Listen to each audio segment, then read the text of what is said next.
legislatif dan pemilu presiden sudah berakhir, saudara. Mulai besok akan memasuki masa tenang yang berlangsung selama 3 hari, yakni mulai 11 Februari hingga 13 Februari 2024. Apa saja ketentuan di masa tenang? Ada sejumlah larangan yang berlaku di masa tenang sebelum hari pemungutan suara. Di antaranya untuk peserta pemilu dilarang menjanjikan atau memberikan imbalan untuk mempengaruhi suara calon pemilih. Sementara di media massa dan juga media sosial tidak boleh menyiarkan berita, iklan, ataupun rekam jejak peserta pemilu atau yang mengarah pada kepentingan kampanye. Bagi lembaga survei juga dilarang untuk mengumumkan hasil survei atau jajak pendapat yang terkait pemilu.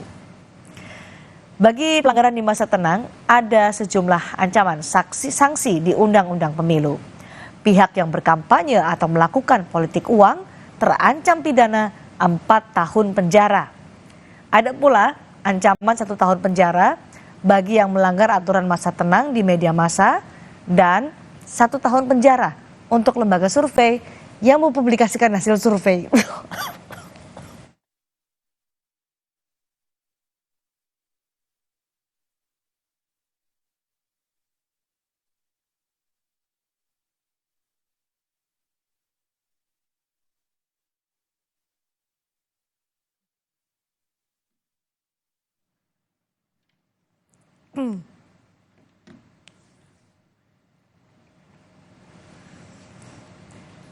Dan saudara, terima kasih telah bersama kami di Sapa Indonesia Malam.